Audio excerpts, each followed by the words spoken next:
ஹரி ஓம். கிருஷ்ணனின் கீதையின் ஒரு துளி என்கின்ற இந்த யூடியூப் சேனலை பார்த்து கொண்டிருக்கும் அனைத்து சகோதர சகோதரிகளுக்கும் அடியேனின் அன்பான வணக்கங்கள். எப்படிங்க தீபாவளியெல்லாம் எப்படி கொண்டாடினீங்க? நல்லா கொண்டாடிருப்பீங்க இல்லையா?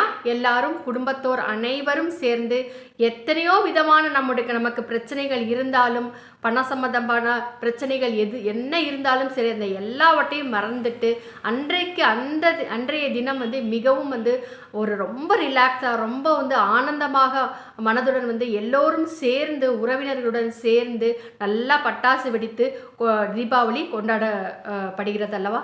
இந்த ஒரு அற்புதமான நாளை அருளி செய்தவர் பகவான் கிருஷ்ணர். அந்த பகவான் கிருஷ்ணருக்கு அன்றைய தினம் நாம் நன்றி கூற கடமைப்பட்டுள்ளோம். இப்போ அடியேன் வீடியோக்குள்ளே போகலாம். இப்போது இன்றைக்கு நாம் என்ன பார்க்க இருக்கிறோம் என்றால் பலருக்கு குழந்தைகள் கிடையாது இல்லையா? குழந்தைகள் பல தம்பதிகள் இப்பொழுது குழந்தை இன்மையால் அவதிப்படுகிறார்கள். அப்படி குழந்தை இன்மை ஏற்படுவதற்கு காரணமாக இருப்பது என்ன பலவிதமான பிரச்சனைகள் இருக்கிறது அல்லவா? இந்த உலகத்தில் எத்தனையோ என்னென்னமோ காரணங்கள் சொல்கிறார்கள். உடல் ரீதியாக இருக்கட்டும் சரி, ஜாதக ரீதியாக இருந்தாலும் சரி, இந்த எல்லா பிரச்சனைகளையும் தீர்த்து வைத்து குழந்தை பாக்கியத்தை கொடுக்கக்கூடிய ஒரு அற்புதமான கோயிலும், அந்த கோயிலில் எழுந்தருளி உள்ள இறைவையும் பற்றி தான் நாம் இன்றைய பதிவில் நாம் பார்க்க இருக்கிறோம். அது எந்த கோயில்னா, கும்பகோணத்திற்கு பக்கத்தில் உள்ள திருக்கருகாவூர் என்று சொல்லக்கூடிய ஒரு அற்புதமான திருத்தலமாகுங்க. முதல்ல இந்த இந்த கோவிலை பற்றி நாம் தெரிந்து கொள்வதற்கு முன்னால் இந்த கோவில் பற்றிய ஒரு அற்புதமான கோவில் உருவான கதை அப்படின்னு இருக்கிறது இல்லையா? அந்த கோவில் உருவான கதையை நாம் முதலில் தெரிந்து கொண்டு, அதற்கு பிறகு நாம் இந்த கோவிலுக்கு சென்று எப்படியெல்லாம் வழிபாடு செய்ய வேண்டும் என்பதை தெரிந்து கொண்டால் மிகவும் நல்ல ஒரு பலனை கிடைக்கும். அந்த கோவிலுடைய அந்த அதிசயத்தையும் அந்த அற்புதத்தையும் தெரிந்து கொண்டு நாம் வழிபாடு செய்யும் பொழுது நல்ல ஒரு பலன் கிடைக்கும். ஆகவே அதை பற்றி அடியேன் கூறுகிறேன். அந்த ஒரு இடத்து மிகவும் ஒரு மிகப்பெரிய அந்த கோவில் அமைந்துள்ள அந்த இடம் மிகப்பெரிய ஒரு முல்லை வனமாக இருந்தது அந்த காலகட்டத்தில். அந்த முல்லை வனத்தில் கௌதமர், கார்கேயர் அப்படிங்கிற இந்த இரண்டு முனிவர்கள் அந்த இடத்தில் பூஜை தவம் செய்து கொண்டு இருந்தார்கள். அப்படி தவம் செய்து கொண்டிருக்கும் அவர்களுக்கு நித்ருவர் என்கின்ற ஒருவர் அவர்களுக்கு வேண்டிய பணிவிடைகளை எல்லாம் செய்து அவர்களுக்கு உண்டான உதவிகளை எல்லாம் செய்து அவர்களை நன்றாக பார்த்து கொண்டிருந்தார். அப்படி இருக்கும் பொழுது நித்ருவர் வேதிகை என்கின்ற இந்த தம்பதிக்கு குழந்தைகள் கிடையாதுங்க. அப்படி குழந்தைகள் இல்லாததால் அவர்கள் இருவரும் சென்று இந்த முனிவர்களிடம் வேண்டிக் கொண்டதின் பேரில் இந்த இடத்தில் சுயம்புவாக எழுந்தருளியிருக்கும் இறைவியிடம் சென்று நீங்கள் பிரார்த்தனை செய்து கொள்ளுங்கள். அப்படி செய்து கொள்வதால் உங்களுக்கு குழந்தை பாக்கியமானது கண்டிப்பாக கிடைக்கும் என்று சொல்கிறாருங்க. அப்படி சொன்னதன் பேரில் அவங்க இருவரும் சேர்ந்து அந்த முல்லைவனத்தில் எழுந்தருளியுள்ள சுயம்புவாக தோன்றிய சிவலிங்கம் தான் முல்லைவனநாதர் என்று அழைக்கப்படுகிறார். இது புற்று மண்ணால் ஆன ஒரு சிவலிங்கமாகும். இந்த புற்று மண்ணால் ஆன சிவலிங்கத்தில் முல்லை கொடிகள் படர்ந்திருந்ததாக கூறப்படுகிறது. இந்த முல்லை கொடிகள் படர்ந்திருந்ததால அந்த அடையாளம் இருக்கு இல்லையா?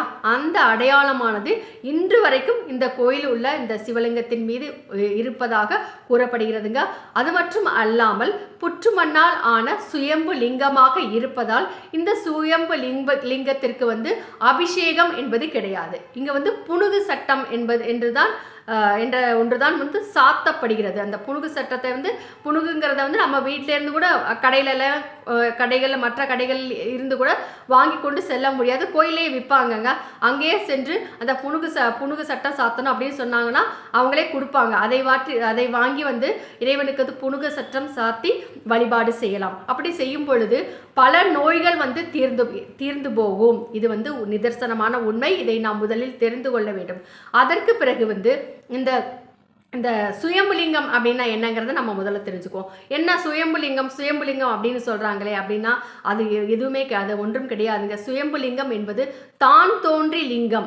எப்படி வந்து மரம் செடி கொடிகள் எல்லாம் தானாக வளருது இல்லையா, அது போலவே இந்த லிங்க வடிவில் அந்த சிவபெருமான் வந்து தானாக தன்னை தோற்றுவித்துக் கொள்கிறார். இது இப்படிப்பட்ட கோயில்கள் நம்முடைய இந்தியாவில் வந்து பல கோயில்கள் இருக்கிறது. சுயம்புலிங்கமான கோயில்கள் வந்து பல கோயில்கள் இருக்கிறது.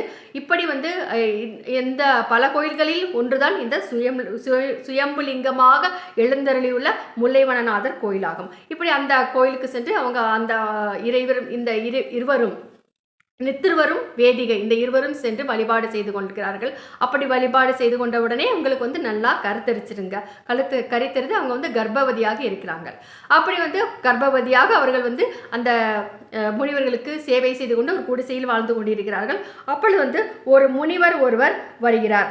அவர் பேர் வந்து ஊர்த்துவபாதர். அவர் வந்து அந்த முனிவர்கள் வந்து எப்பொழுதுமே பிட்சை எடுத்து உண்டுதான் அவர்கள் சாப்பிடுவார்கள். அப்படி வந்து பிட்சை கேட்கும் பொழுது இவங்க வந்து இவங்களுக்கு கருத்தரிக்கும் பொழுது எப்படி ஆகும், தலை சுத்தல மயக்கம்லாம் வரும் இல்லையா, அப்படி அவங்க மயங்கி வந்து அவங்க விழுந்திருந்திருக்காங்க வேதிகை. அதை வந்து பொருட்படுத்தாமல் அந்த முனிவர் வந்து அவங்களுக்கு வந்து சாபம் கொடுத்துட்றாங்க. நீங்கள் உங்களுடைய கரு வந்து கலைந்து போகட்டும் அப்படின்னு சாபம் கொடுத்துருவாங்க. அப்படி சாபம் கொடுத்ததுனால அவங்களுடைய கரு வந்து கலைகிறது. ஆனால் வந்து அந்த வேதிகை என்பவள் அம்பிகையான இறைவனை நினைத்து அழுது வேண்டிக் கொண்டதன் பேரில் வந்து அந்த இறைவியே வந்து கர்ப்பத்தை ரட்சிக்க தோன்றி கர்ப்ப ரக்ஷாம்பிகையாக தோன்றி அந்த கருவிற்கு உயிர் கொடுத்து ஒரு குடத்தில் வைத்து வளர்த்து குழந்தையாக வளர்த்து அந்த குழந்தையை வந்து அவங்க கிட்ட ஒப்படைக்கிறாங்கங்க. அது முதல் வந்து அந்த கர்ப்ப ரக்ஷாம்பிகையாகவே எழுந்தருளி அருள் பாலித்து கொண்டிருக்கிறார். வேதிகைக்கு தாய்ப்பால் சுரக்காததால் அப்பொழுது இறைவி காமதேனுவை வரவழைத்து அந்த இடத்தில் வந்து காமதேனுடன் சொல்லி பால் கொடுக்க சொல்கிறார். அப்பொழுது அந்த காமதேனு அதே இடத்தில் வந்து தன்னுடைய காலால் கீறுவாங்க. காலால் வந்து கீறியதால அந்த இடத்துல வந்து ஒரு பெரிய குளம் உருவாகிறது. அது வந்து பால் குளமாக உருவாகிறது. அந்த குளமானது இன்றளவும் வந்து இருந்து கொண்டிருக்கிறது. அந்த குளத்திற்கு க்ஷீரகுண்டகம் அப்படின்னு பேருங்க. இப்பொழுதும் கூட அந்த குளமானது அந்த திருத்தலத்தில் இருக்கிறதுங்க. இப்படி வந்து அருள்பாலித்த இறைவியிடனும் இந்த இருவரிடமும் வந்து வேதிகை பிரார்த்தனை செய்து கொள்கிறார். என்ன என்றால், இந்த திருத்தலத்தில் யார் வந்து குழந்தை இல்லை என்று வந்தாலும் நீங்கள் வந்து அவர்களுக்கு குழந்தை வரத்தை கொடுத்து கர்ப்ப ரக்ஷாம்பிகையாக இருந்து காப்பாற்ற வேண்டும் என்று கூறிக்கொண்டதன் பேரில் கர்ப்ப ரக்ஷாம்பிகை என்ற பெயரினிலேயே அந்த தேவியானவள் இன்றளவும் அங்கு செல்லும் மக்கள் அனைவருக்குமே வந்து தம்பதியர் அனைவருக்குமே வந்து குழந்தை வரம் கொடுத்து இன்றளவும் காப்பாற்றி கொண்டிருக்கிறாள். அப்படி குழந்தை இல்லாதவர்கள் அந்த கோவிலுக்கு சென்று அந்த இறைவிக்கு முன்னால் வந்து ஒரு படி மாதிரி இருக்கும். அந்த இடத்துல வந்து நெய்யினால் படி மெழுகி கோலம் போட சொல்லுவாங்க. அப்படி கோலம் செய்து அவங்க வந்து அதற்கு பிறகு அர்ச்சனை அபிஷேகம் எல்லாவற்றையும் அபிஷேகம் கிடையாது இல்லையா, அர்ச்சனை மற்ற விஷயங்களை எல்லாம் செய்து முடித்த பிறகு அங்கே வந்து ஐயர் வந்து இந்த தம்பதியினருக்கு நெய் கொடுப்பாங்க. அந்த நெய் வந்து 48 நாள் பூஜை செய்த நெய்யினை வந்து அந்த தம்பதியினருக்கு கொடுக்க அந்த தம்பதியினர் அதை பெற்றுக்கொண்டு தினமும் வந்து அந்த 48 நாள் அதே மாதிரி வந்து அந்த நெய்யை வந்து உணவில் சேர்த்து கொண்டு சாப்பிடும் பொழுது அவர்களிடம் உள்ள குறையெல்லாம் நீங்க பெற்று இந்த கிரக தோஷத்தினால் உள்ள குறையாக இருந்தாலும் சரி, உடல் ரீதியாக உள்ள குறையாக இருந்தாலும் சரி, நீங்கி வந்து அவர்களுக்கு வந்து குழந்தை பாக்கியம் கிடைக்கிறது. அப்படி குழந்தை பாக்கியம் கிடைத்த குழந்தை பிறந்ததற்கு பிறகு அந்த குழந்தையை கொண்டு போய் அந்த தேவிக்கு நன்றி செலுத்தும் விதமாக அங்கே வந்து தங்கத்தொட்டில் அப்படின்னு ஒரு இது இருக்குங்க, ஒரு வழக்கம் இருக்கிறது. அங்கே தங்கத்தொட்டில வந்து அந்த குழந்தையை போட்டு அந்த குழந்தையை வந்து ஆட்டி அந்த இறைவிக்கு முன்னால் காண்பிச்சுட்டு அந்த குழந்தைக்கு அந்த இறைவனுக்கு நன்றி செலுத்தி விட்டு வருகிறார்கள். இப்படி வந்து பூஜைகள் வந்து தொடர்ந்து செய்து இருக்கிறார்களுங்க. இப்படி ஒரு அற்புதமான ஒரு கோயில் திருத்தலம் வந்து நம்முடைய தமிழ்நாட்டில் கும்பகோணத்திற்கு பக்கத்தில் வந்து அமைய பெற்றிருக்கிறது. சரி, உடனே அந்த கோவிலுக்கு இப்போ வந்து உங்களால் போக முடியல அப்படின்னா, ஒரே ஒரு அந்த அந்த கோவிலையே எழுதியிருக்காங்கங்க. அந்த கர்ப்ப ரட்சாம்பிகை இந்த அம்மனுக்கு பக்கத்திலே இந்த இந்த ஸ்லோகம் ஒன்று எழுதப்பட்டிருக்கிறது. அதை நான் சொல்கிறேன். இதை நீங்கள் வந்து வீட்டில் இப்போவே நீங்கள் வந்து சொல்வதற்கு ஆரம்பித்து விடலாம். அதை வந்து அடியேன் சொல்கிறேன்.